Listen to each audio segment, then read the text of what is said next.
Hi everyone.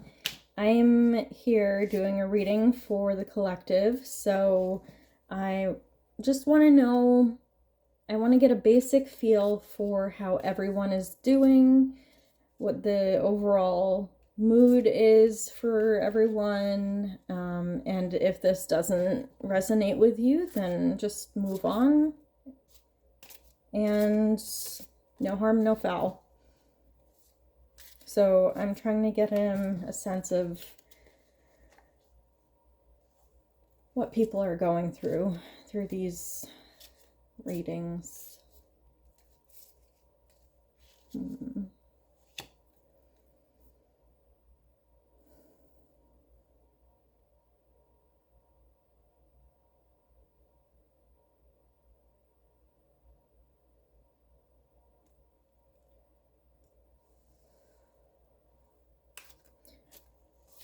So I just cleared the energy from my deck. I did a previous reading about myself. So we'll see how everyone else is doing. I hope we get different cards for other people, so we will see. And I am using one of my most beautiful decks. It's called the Forager's Daughter, and it's just incredibly beautiful. I'll show you. The sides are gilded, and that's the back. And each card has different imagery than Rider-Waite, which is really unique because I tend to prefer the indie decks to the more common ones. I do have a couple of, common decks, but or more mass-produced decks than others. But I mean, I do have an extensive list of rare, even indie decks that I do wish to someday acquire. So let's get a reading for everyone out there.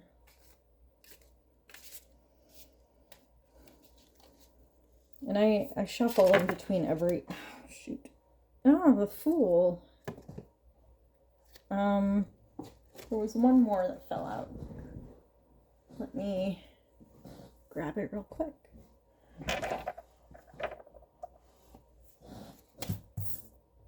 And the Empress.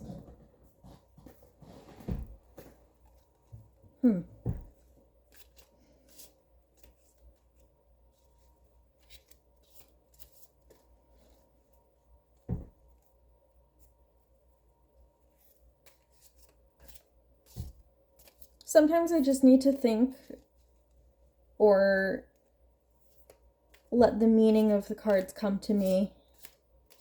And I don't necessarily talk, so if that's what you're wondering, that's what I'm doing, is I'm trying to get an idea of what the cards are trying to say.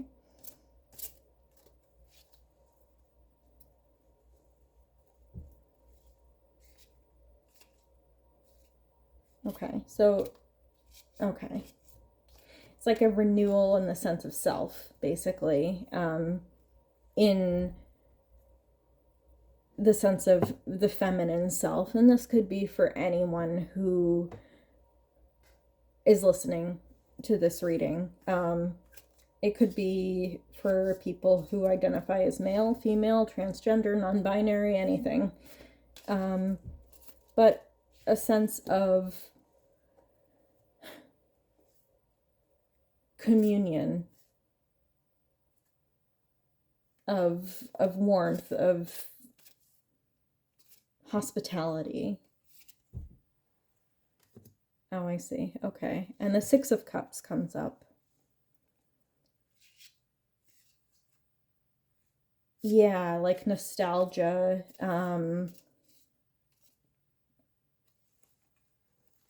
Maybe of a childhood that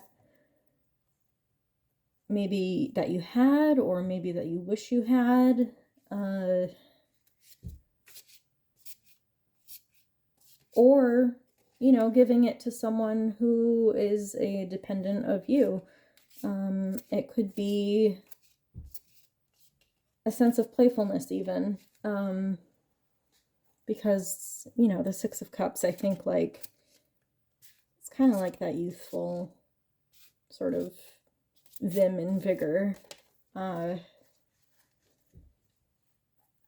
So let me just think for a second.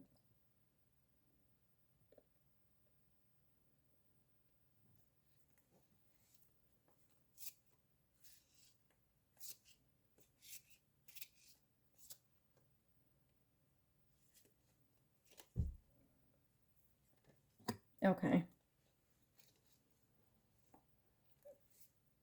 See what I mean when it relies on context of the other cards. So a sense of balance. Oh, okay. So I'm reading this as that there are two aspects to some people, maybe. Maybe more than two. Wanting to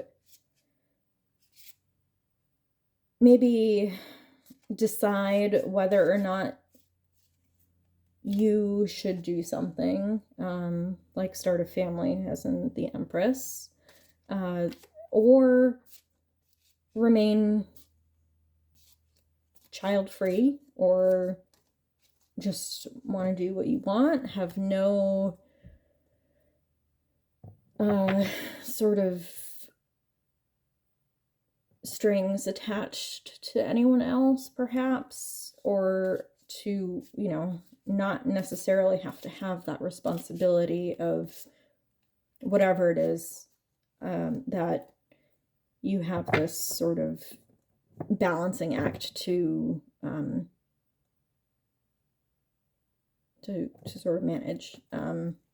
So sort of managing those two aspects of yourself, that childlike aspect of yourself, or that sort of nurturing and warm aspect of yourself.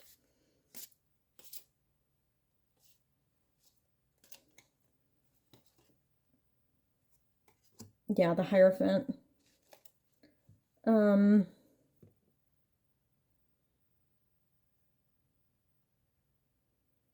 Really just go with your gut.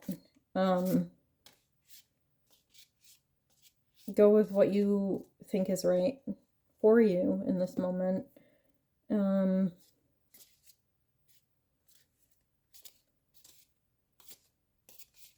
But also know when to bend the rules just a little bit. Because, you know, the Fool, obviously, like, you take a leap of faith, kind of trust your gut in this decision.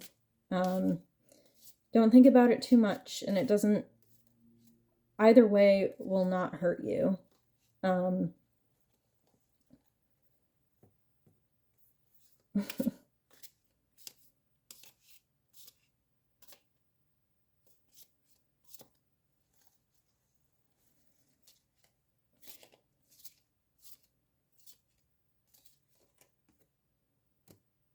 Okay, so this is one of the cards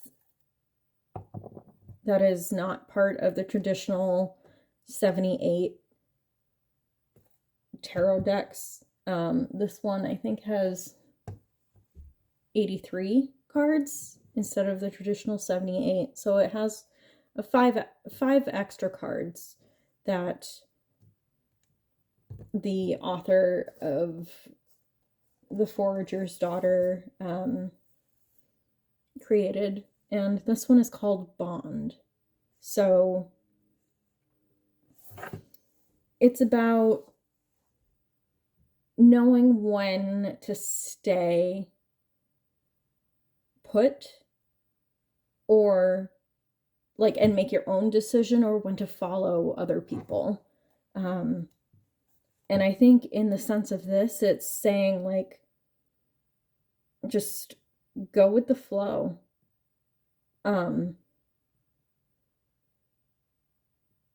like, as much as the picture shows a pack of wolves, right?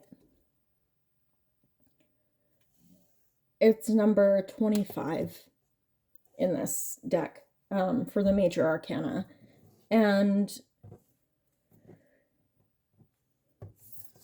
if you look, there are 3 wolves in the background and then 1 wolf in the front. That's kind of separating a little bit. So I think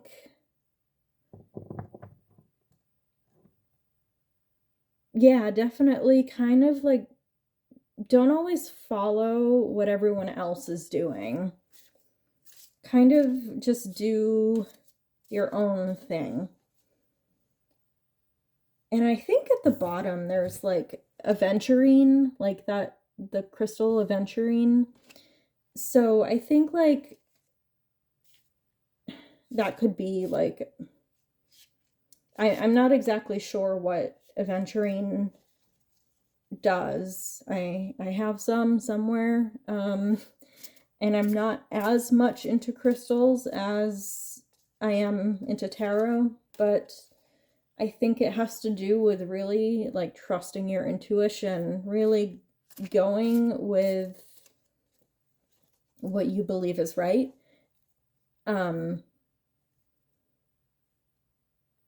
But also knowing when to break that bond with other people.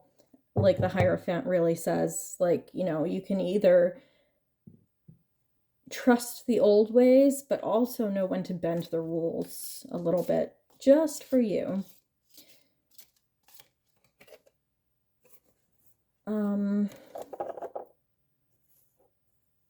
Let's see. So I've pulled the 5 of Cups.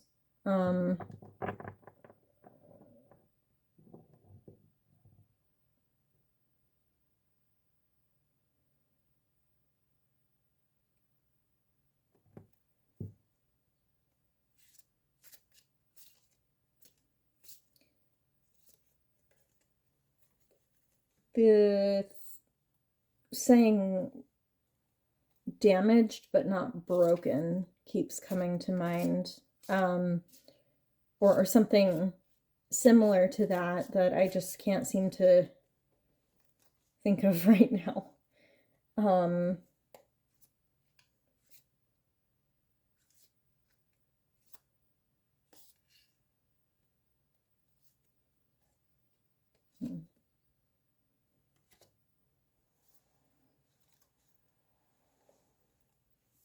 And the 9 of Cups.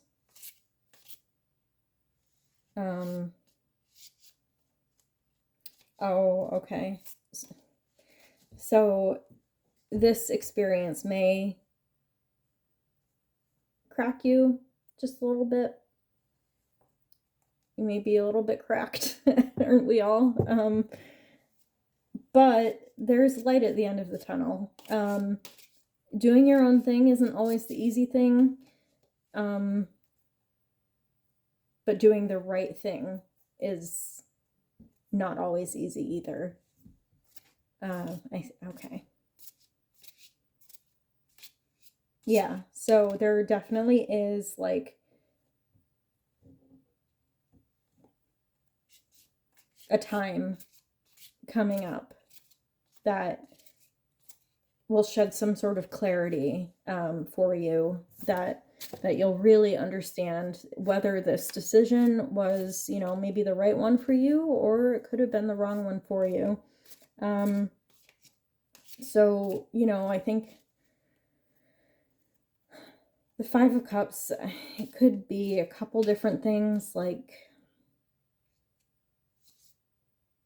yeah, you could feel like it's the wrong thing, that maybe you made the wrong choice, but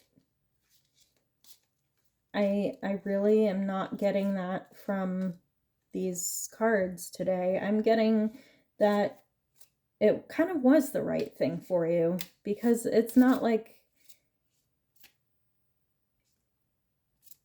breaking away from the status quo is not easy.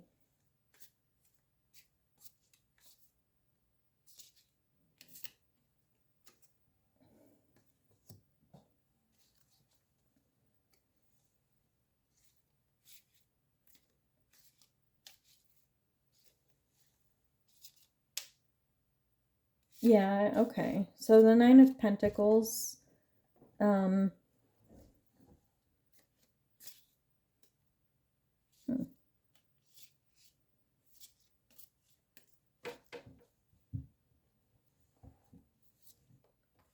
kind of like, yeah, kind of vindicating in a little bit, like, in a sense. Because you're starting to, like, relax after all of this hard work. You're finally like, yes, like, my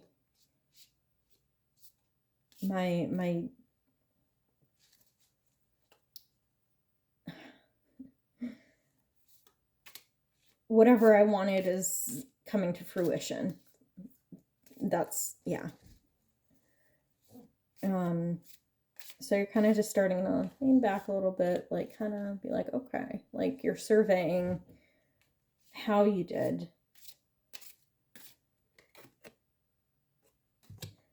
Huh. And this is another one of those cards that is not part of the traditional 78. This is card number 26. It's called Ingenuity. And I think that it really fits with this reading because I think, yeah, it really fits.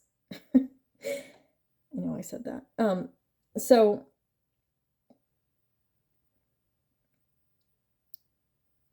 what I'm trying to get at is that it fits with the overall theme of this reading, in the sense that whatever this decision is that someone made or that you made, you were perfect at this decision. It turned out to be the right decision for you because although ingenuity and ingeniousness are completely different things, that's just what I'm getting, is that this ingenuity of yours was ingenious, for you specifically. This sense of balance, this ability to kind of break free from the status quo, like to really seriously question and think for yourself, and to take a step back to really, really understand and consider all of your options and balance that. It's gotten, yeah, I mean, it's the end of some toxic cycle. I just pulled the Nine of Swords. I mean, it's the end of, or the beginning of the end, or the beginning of something new, almost the beginning of something new, because this is really like sparked you.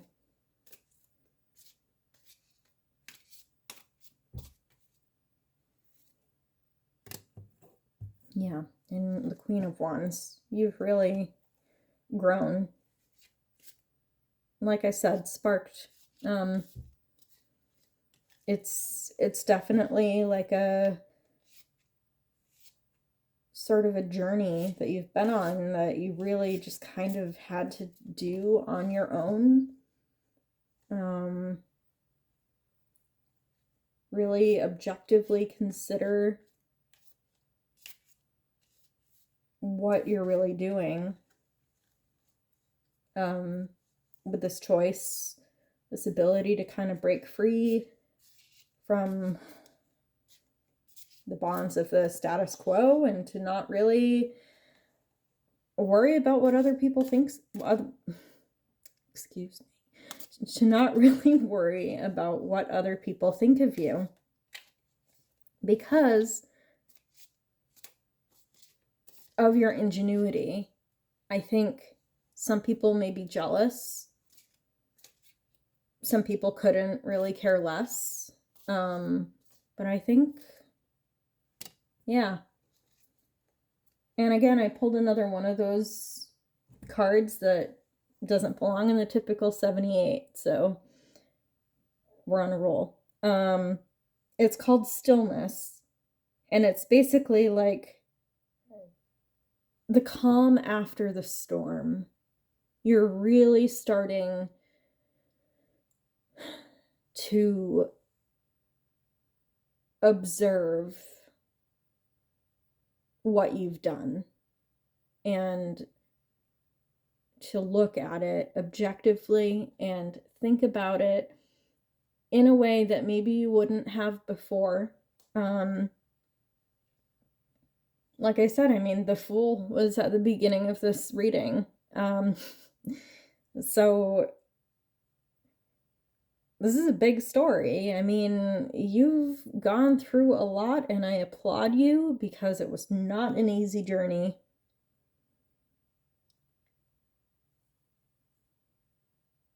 There is something to be said for your perseverance and your ability to remain on task, even though there may have been some kind of hiccups in the way or some kind of maybe physical or perceived sort of bumps in the road. It could have been yourself, like your own mind kind of doing that. It could have been something else. But I will pull one last card just because I don't want an odd number for some reason. I've pulled 13 cards, and I love the number 13, and I know most people don't. But I think, I mean, I was born on October 13th, so I think it's just, I don't know. Yeah. Two of Wands. Yeah. You've made the right choice. I always look at this card, the Two of Wands in this deck, as something like the Robert Frost poem, Two Roads Diverged into a Wood, or something like that, because if you look, there's a bear back here, and then see the two roads, which are, you know, little streams. They kind of merged into one, and I really think that you're at a good place. And I really respect that. So that's all I have right now. But thank you, and subscribe, please. Bye.